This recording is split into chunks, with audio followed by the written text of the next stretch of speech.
Good afternoon. Good afternoon. So let's just get into it. I think it's that one. There we go. Bosh. So yeah, just a few little things from around climbing this week. Uh, I found this news item to be quite interesting in that. Let's see if I can. Oh, that should make it perhaps even smaller. There we go. So there was a brain surgeon who lost a £40 million case for damages because he crashed a snowmobile. Now, if you read this story, it's really interesting. He has hurt himself. He was away. He was obviously quite well paid because he was away with McLaren for like some kind of driving fast cars on ice. And one of the other activities was snowmobiling. Now, his snowmobile, he said, like the guy, he asked to go faster, and so he flicked the switch. Now, my limited experience is, I'm guessing this could have been a Tundra Sport or similar, and they have like an eco mode, a normal mode, and a sports mode, and they can go very fast, very quickly. Yeah, we were allowed to go a maximum of 25 kilometers an hour, and we never went any faster when we were down south. I had never have I ever got a snowmobile up to 100 kilometers an hour. Never. But the problem is with snowmobiles is they are really unstable. We often had to drive them across bank slopes, and if you drive them across a bank slope, you have to get onto the other side. I have accidentally catapulted myself off when I was on a skidoo. I was trying to turn it round so we could go back and get another. So we'd like double-headed towing a big sled up a hill, and we had to go back, and I went to turn round, and as I turned around, I was kind of a bit nonchalant, and it's like a finger throttle, and I pressed the finger throttle, but I'm in reverse, so I've leant forward, I've slammed my whole hand into the throttle, gone through throttle, that hand's put a turn on, and as it's turned in reverse, it's just flipped me off. This guy has injured himself. He sounds like he had a tremor beforehand, but he was a brain surgeon, and he was claiming, £4 million, but he'd actually apologized to the people and said, "Oh, it's my fault. Do I owe you for the skidoo?" And that basically seems to have got him out of this. But I think it's really important that I think this is something that more and more people aren't aware of, or maybe they're aware of it, but they don't think it through totally. In that, if you do certain things, there is an element of risk involved. So, like every time, I go climbing, it's a dangerous sport. Every time you go mountain biking, it's a dangerous sport.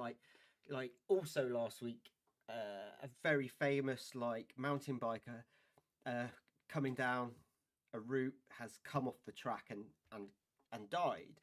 I've had friends that have been out on a day's work and given themselves life-changing injuries.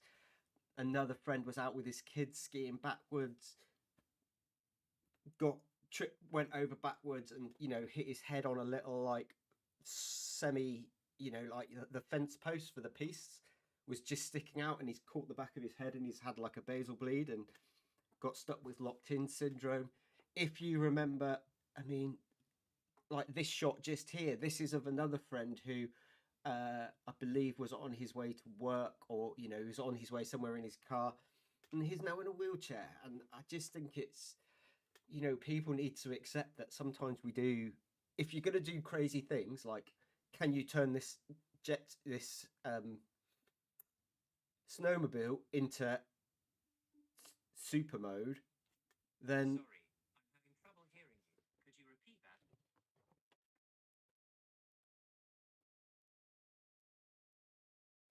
sorry, my phone was dinging. I don't know why. Yeah, you just have to be willing to accept that um, you can hurt yourself, and it's, you don't want to be that person. Another thing that I saw pop up is this. It's this story about some of the new policies in America. They're worried about, like, specifically the Grand Tetons. National parks in America are much, much bigger than national parks here. If you look at our national parks on like an international scale, our national parks are almost this like state parks in their size. But what the issue is here is they aren't selling off the actual national park.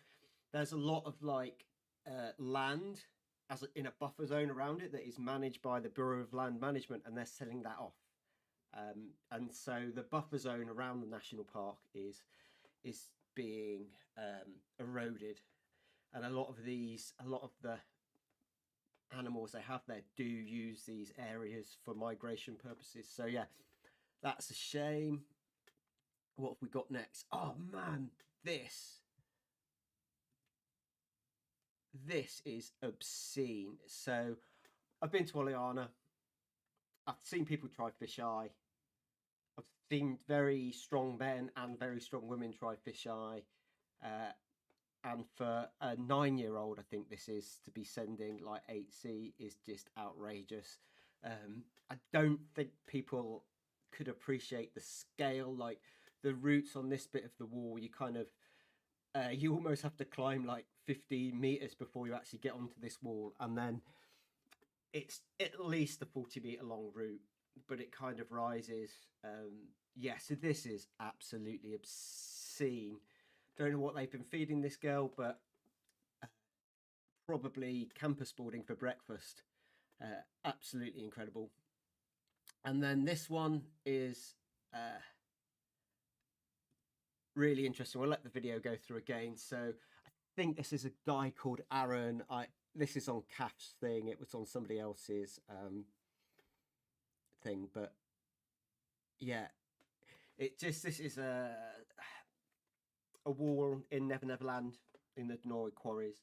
It's not super common, but you do get massive rockfalls like this. There's been one in Vivian that has ended up shutting down most of that. That was videoed by somebody who had a business near Vivian Quarry, and they had CCTV there. And then this is like, there's a wall and there'd be a crack behind the wall, and the scree up here sort of starts to feel the crack. Now, as slate kind of expands and contracts, it will just move millimeter by millimeter, but every time it moves, just gives an inch, a rock will fall down, and basically it becomes a ratchet.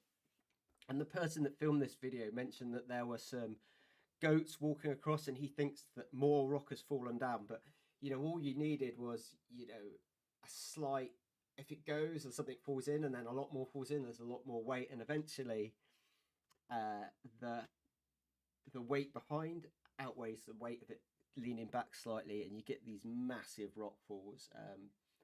And it's a serious place. Like I've said with this, the guy that in the skidooing, if you go to these places and if you go to adventurous places and you do adventurous things, you need to be aware that it is not a sanitized environment. You're not in a climbing gym.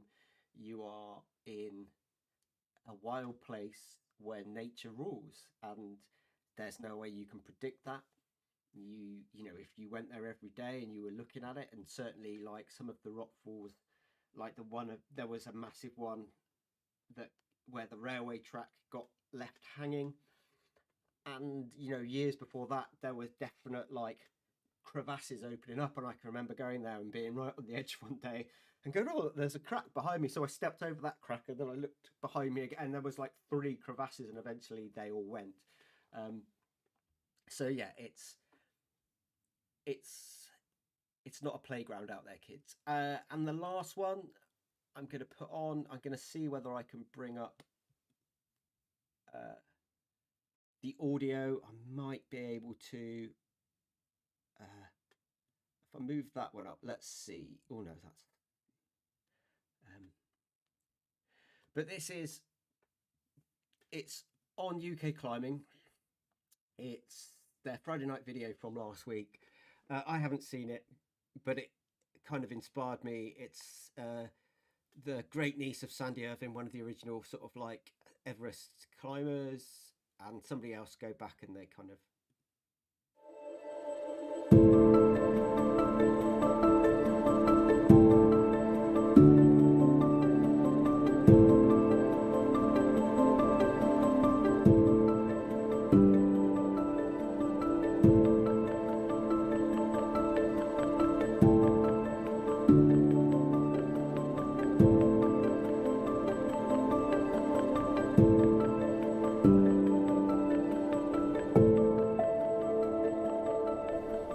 Our fascination with the world's highest peak seems unending. For some, Everest is an inspiring adventure. For others, just a bucket list destination. The focus on the mountain in the media creates a public perception that every mountaineer considers Everest the ultimate goal. Yeah, we don't all consider Everest the ultimate goal. It's the ultimate goal for people that work in London in finance because of the cost, and people chasing clout, I'd imagine, that happen to have a spare 30 to 50k. The obsession began with British ambition in the early 1900s to be the first to reach the summit of the third pole, having failed on both the South and North Poles. Even at the time, some mountaineers and a few newspapers saw this as a fatal attraction. In this film, 100 years after the disappearance of Mallory and Irvine high on the mountain, we examine the characters, motives and value of expeditions to Everest, then and now. So I'm not going to play all of the 41 minutes of that. That could be a lovely evening view for you. Yeah, it's going to be interesting that there was a famous alpinist that said, mountains, this is in the 1800s, so excuse the misogyny involved in it. But he said, mountains are destined to go through 3 phases: impossible, cutting edge ascent, and an easy day for a lady. And Everest was cutting edge. Nobody had climbed it. It was sieged, and now it literally is. People that aren't really mountaineers but have got the money are going up there. They're the latest is they're sucking xenon. They're taking supplemental oxygen. They're taking Diamox, dexamethasone, and nifedipine as prophylactics from high altitude cerebral edema and high altitude pulmonary edema. And you compare, all this modern equipment that make it, just a walk up a mountain. Admittedly, a very hard walk up a mountain where, if you aren't prepared, it can have some pretty radical repercussions.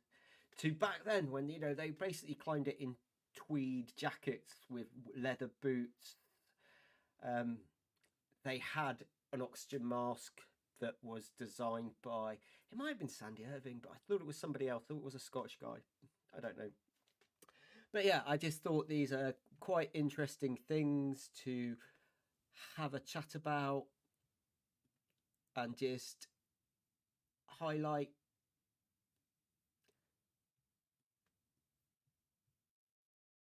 For you. I hope you have enjoyed this little brief one. It is super brief in that it is, I don't know how long it's been going on. I should be able to find it somewhere. Yeah, a little quick 15 minutes. So thank you very much. I'm going to close this down now. And hopefully get back to doing some more of these. I was a bit slack last week, but yeah,